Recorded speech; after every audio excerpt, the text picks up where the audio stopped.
Ils étaient au cœur du pouvoir régional, puis soudain, silence radio. Les ministres-gouverneurs non reconduits sont-ils vraiment hors jeu, ou préparent-ils leur retour dans l'ombre? Décisions politiques, équilibres régionaux, stratégies d'influence. Ce décryptage révèle ce qui se joue réellement après leur départ. Restez jusqu'à la fin, vous pourriez être surpris par ce qui se prépare en coulisses. Abonnez-vous, likez et partagez. Ils étaient au cœur de l'action publique à la tête de régions stratégiques, parfois ministres, parfois gouverneurs, parfois les deux. Mais dans le nouveau gouvernement, ils ne figurent plus. Que deviennent les ministres-gouverneurs non reconduits? Reconversion politique, retour à l'ombre, réserve de la République ou fin de parcours institutionnel? Monsieur, comment vous analysez justement la situation des ministres-gouverneurs non reconduits dans leurs fonctions? Le reportage le dit bien, ils étaient 14 au départ. Là, il y en a 2 qui ont été reconduits à la suite d'un décret signé et communiqué par la ministre secrétaire générale de la Présidence de la République, Mme Masséré Touré Koné, hier. Analyse, décryptage, monsieur Alamine Fofana? Pour moi, bon, l'avenir des ministres, c'est un peu plus politique, mais j'aimerais dire d'abord l'avenir des collectivités territoriales. Parce que ces ministres-gouverneurs-là, ils avaient principalement pour rôle de renforcer la gouvernance décentralisée dans les différentes collectivités territoriales. Et justement, ce sujet remet au goût du jour la question de leur utilité, de leur importance dans le système de la décentralisation en Côte d'Ivoire. Par rapport à cette question, moi je pense que, en ce qui concerne l'administration territoriale en Côte d'Ivoire, la loi est claire là-dessus. La loi numéro 2014-451 du 12 août 2014 organise principalement cela autour de 3 fonctions. Les autorités politiques déconcentrées, ceux décentralisés et les districts. Le débat sur leur utilité, pour moi, c'est un débat qui est pertinent parce que les districts autonomes, donc Abidjan et Yamoussoukro, n'ont pas les mêmes spécificités que les 12 autres. Pour moi, aujourd'hui, le fait qu'ils ne soient pas reconduits, ça va faire du bien à la gouvernance locale. Dans quel sens? Ça va faire du bien à la gouvernance locale parce que le budget qui est déjà alloué à ces 12 ministres-gouverneurs-là, c'est 1 milliard par ministre-gouverneur.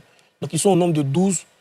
Sur 5 ans, ça fait 60 milliards. Donc, déjà, les Ivoiriens doivent comprendre qu'il y a 60 milliards qui ne vont pas servir à une gouvernance décentralisée par rapport à ceux-là.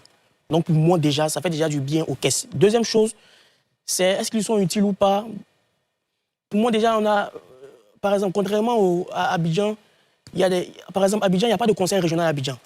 Il n'y a pas de conseil régional à Abidjan. Il y a pas de, voilà. Donc, dans les autres collectivités territoriales, il y a déjà les préfets qui peuvent jouer ce rôle-là, par rapport aussi à la grandeur et à l'étendue du territoire. Donc, le bras administratif de l'exécutif dans ces différentes régions-là, il y a les préfets des régions, il y a les préfets des départements et autres. Donc, ils assurent déjà ce rôle de contrôle et d'observation. Contrairement à Abidjan, qui pour moi-même, c'est une mégalopole qui a d'autres réalités. Et les voies de fixation qui relient les autres communes sont un peu plus larges. Yamoussoukro aussi, c'est différent, c'est la capitale politique. Il y a beaucoup de projets politiques vers Yamoussoukro. Vous allez voir, par exemple, que le chef-lieu du Béquet, ce n'est pas Yamoussoukro. Du Bélier, par exemple, c'est Toumoudji. Donc, ça a une volonté aussi de désenclaver la capitale politique pour un rôle qui est plus grand. Donc, les 2 ministres autonomes, que sont Ibrahim Cissé Bakongo et Augustin Thiam, ont pour moi toute leur place. Mais pour les autres, je ne vois pas réellement l'utilité si ce n'est, par exemple, une augmentation de charge qui est déjà à la charge des préfets des régions et des préfets des départements.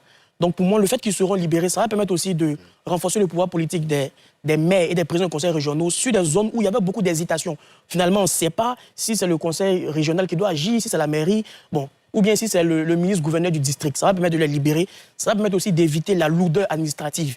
Donc, par rapport à certaines exécutions de tâches dans la collectivité territoriale, il y avait trop de lourdeur administrative par rapport à certains protocoles. Donc, ça va pouvoir permettre de les libérer, de renforcer leur pouvoir et de leur permettre de pouvoir agir un peu plus efficacement pour la population. Oui, la question de la décentralisation en Côte d'Ivoire est extrêmement importante. Et si on regarde de près, on remarquera qu'elle est tributaire de la volonté du président de la République. Le président Faisal-Boigny, par exemple, en 80, lance réellement la décentralisation. Le président Laurent Gbagbo, lorsqu'il arrive, il est désireux de faire une décentralisation vraiment profonde. On passe à, par exemple, 1000 communes, en Côte d'Ivoire, et on a 19 régions. Lorsque le président Alassane Ouattara, il arrive, 31 régions, et on réduit le nombre de communes. Aujourd'hui, nous sommes à 201 communes. Ce que je veux signifier, c'est que dit qu'aujourd'hui, on aura un ministre-gouverneur dans telle localité, dans tel district, ça dépend du président de la République. Donc, c'est lui qui peut décider à quel moment le faire. Si on regarde aujourd'hui les districts autonomes d'Abidjan, etc., on remarque que le district autonome d'Abidjan, par exemple, les prémices commençaient à naître à partir de 2001. Et on a eu la consolidation en 2011. Par contre, les districts qui aujourd'hui n'existent plus, du moins, qui temporairement, parce qu'on ne sait pas, peut-être dans les semaines, les mois à venir, il y aura de nouvelles nominations, ces districts-là sont apparus à partir de 2021. Donc on s'est dit que peut-être les plus importants, ce n'étaient pas ces districts-là, ou peut-être ils étaient tellement importants qu'il fallait rapidement les lancer. Et aujourd'hui, s'ils ont atteint leurs objectifs ou les objectifs qui étaient fixés, on peut les les fait disparaître. Ou peut-être que les personnalités désignées pour occuper ces postes de ministre-gouverneur, essentiellement issues des gouvernements précédents, ont tellement d'expérience et tellement de choses à offrir à la Côte d'Ivoire qu'on a voulu leur proposer de servir la nation à ces postes-là, juste pour apporter de l'eau à votre moulin. Et c'est ça qui relance encore l'autre débat, selon lequel c'est un poste ou c'est une fonction budgétivore, en ce sens où on n'a pas nécessairement besoin de ces personnes-là. C'est des anciennes personnes qui ont défendu la Côte d'Ivoire, parlant de ses intérêts, qui ont aidé la Côte d'Ivoire à se développer. Et aujourd'hui, leur remettre encore à des fonctions comme celle-là n'est pas vraiment nécessaire. Ça va réjouir, je pense bien, la gauche ivoirienne qui militait en ce sens-là pour faire disparaître certaines fonctions et cette fonction était signifiée. On a vu par exemple M. Assalé Timoko se réjouir de cela par exemple. Mais de l'autre côté, parlons du président Alassane Ouattara, les cartes sont encore entre ses mains. On a habitué depuis quelques semaines à dire qu'il n'abandonne jamais ceux avec qui il travaille. Du moins, il n'oublie pas ceux avec qui il travaille. Peut-être qu'il y aura une relance les concernant, on verra dans les jours ou les semaines à venir. Un moment. Alors, je vais aller directement à la question. Quel avenir pour les ministres? Vous me ferez tellement de bien. Oui, pour les ministres gouverneurs non reconduits, quel avenir? Alors, tout de suite, on dit, ils sont à la disposition du RHDP, à la disposition du président de la République, qui est, en même temps, je le rappelle... Bon, là, on parle de l'État, donc du président de la République. Donc, ils sont à la disposition du président de la République, par ricochet du RHDP. Et ils peuvent se repositionner au sein même de leur parti en occupant des responsabilités. Pour animer le parti. Pour animer le parti. Ils peuvent, à côté de cela aussi, servir de conseillers. À côté de cela aussi, le président aussi peut les utiliser peut-être au plan national, mettre certains à soit devenir diplomates et tout. Donc tout dépend de lui, les quatre sont entre ses mains. Maintenant, moi je vais vers une phase qui va parler un peu du bilan. On se souvient qu'en 2021, quand le président Ouattara a pris le décret de nomination de ses 14 ministres-gouverneurs, mais ça a suscité un débat dans l'opinion. On se disait, mais on a déjà des présidents de conseils régionaux dans les zones. On a des préfets. À quoi bon encore venir nous sortir des ministres gouverneurs qui ont un rôle ministériel et en même temps territorial? Ça faisait un peu comme on aurait pu l'imaginer. Il y a eu le débat. Sur le plan juridique, il paraît qu'il y a une différence, mais dans l'exercice des fonctions, ça ressemblait à des chevauchements de rôle. Et il y a l'aspect budgétivore que mes prédécesseurs ont abordé. Est-ce que, après la dissolution du gouvernement, le président Ouattara n'a pas fait son bilan de 2021 à 2025 et se rendre compte que, bon, en réalité, c'est vrai, on a des avancées, mais en même temps, ce que j'attendais de ces ministres-gouverneurs-là, en les mettant là, en concevant ce projet de les mettre, peut-être qu'il n'a pas atteint. Et s'il n'a pas atteint, justement, il ne pourra pas les reconduire. Maintenant, comme le président Ouattara, on ne le voit jamais venir aussi, peut-être qu'il a déjà prévu quelque chose d'autre à ce niveau-là, mais je sais que ça va réjouir une bonne partie de l'opinion qui trouvait que ce poste-là était un peu budgétivore, tout comme aussi le Sénat est critiqué dans un autre sens. Bon, maintenant, oui, comme je disais il y a quelques jours, quand on veut faire un remaniement, on se repose la question qu'est-ce qu'on veut voir, qu'est-ce qu'on ne veut plus voir. Donc s'il n'y a plus de ministre-gouverneur, ça veut dire... Aussi, qu'est-ce qui a marché, qu'est-ce qui n'a pas marché? Qu'est-ce qui a marché, qu'est-ce qui n'a pas marché? C'est qu'il y a peut-être quelque chose qui n'a pas marché. Ce qu'on a, c'est très souvent ce chevauchement-là, comme vous l'avez dit, M. Gaël, le chevauchement qu'on a entre les ministres-gouverneurs et les présidents de conseils régionaux. C'est sûr que l'un a une fonction de stratégie, notamment les ministres-gouverneurs, et les conseils régionaux ont plutôt la fonction d'exécution. Donc là où on a vu les ministres-gouverneurs qui ont plutôt été dans la coordination des différentes politiques locales, dans leurs différentes régions, on a vu quelque part les présidents de conseils régionaux qui ont plutôt été dans le développement local, à travers la construction de certaines routes entre les villes des régions, la construction de lycées et de collèges éventuellement. Lycée. De lycées, des lycées, merci. Et peut-être sur le plan financier, c'est deux entités dans des financements assez différents, où on a des districts qui sont plutôt financés directement par l'État, alors que vous avez les conseils régionaux qui sont à la fois financés par l'État, aussi qui vont aller puiser aussi dans les recettes fiscales pour justement pouvoir se financer. Donc quand on en vient maintenant à un angle assez plus ou moins économique, on sait qu'on a aujourd'hui 54% de taux d'urbanisation par rapport à il y a 20 ans où on était dans la quarantaine éventuellement. Le gouvernement de Côte d'Ivoire en 2024, c'était environ 300 milliards de budget concernant la décentralisation.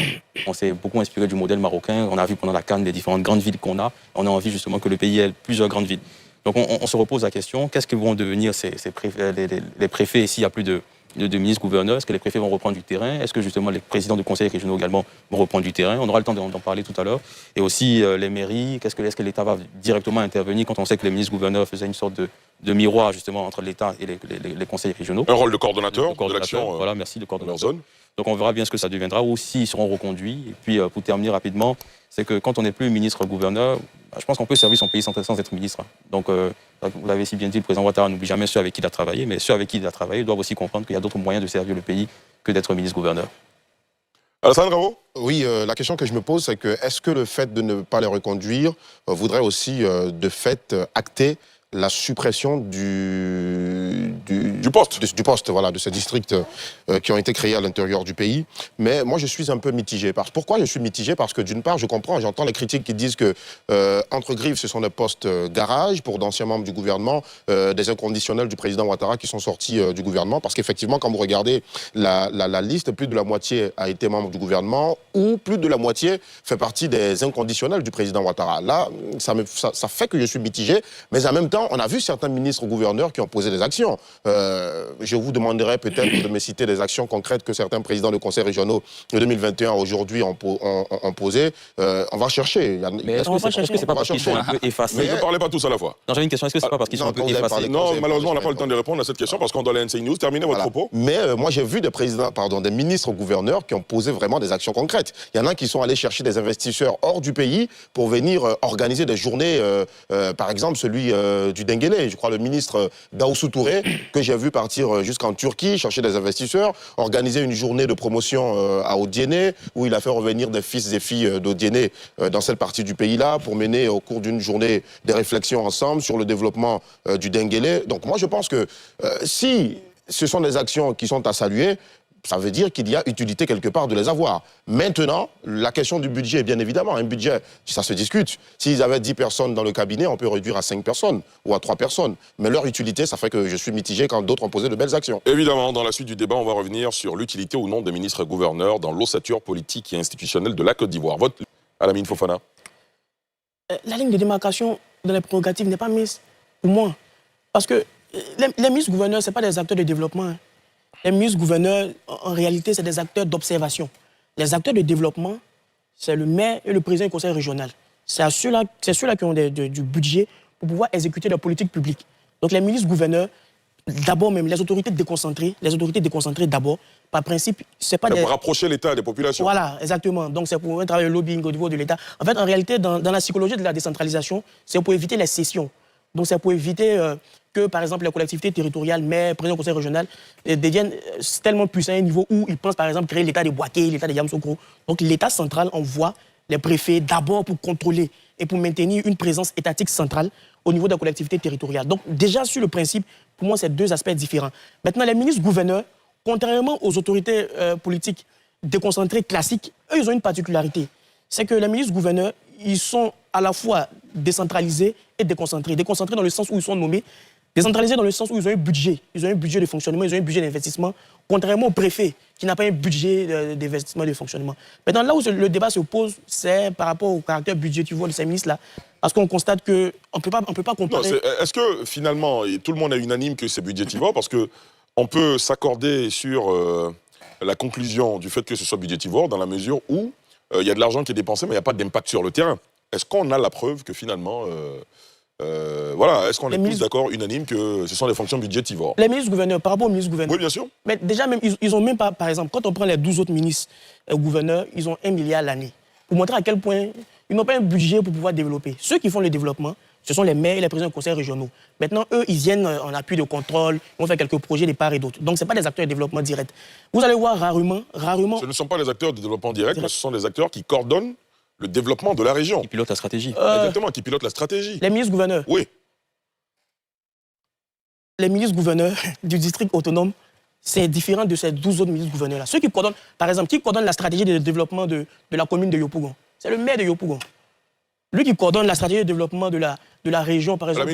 Dans votre développement à l'entame de cette émission, vous avez bien précisé que la ville d'Abidjan, qui est une mégalopole, n'a pas le même fonctionnement que les autres régions. Oui, même par rapport aux autres régions. D'abord, non, ne prenez pas l'exemple sur Yopougon. Ce n'est pas le bon exemple. Bon, je laisse Yopougon. Pour moi, la coordination ici, oui, ils ont une fonction de coordination. Mais la coordination, ce n'est pas par rapport à l'exécution des politiques publiques. C'est par rapport à ce qui va rentrer, par exemple, dans leur circonscription territoriale. Par exemple, les maires, prenons le cas même des zones rurales.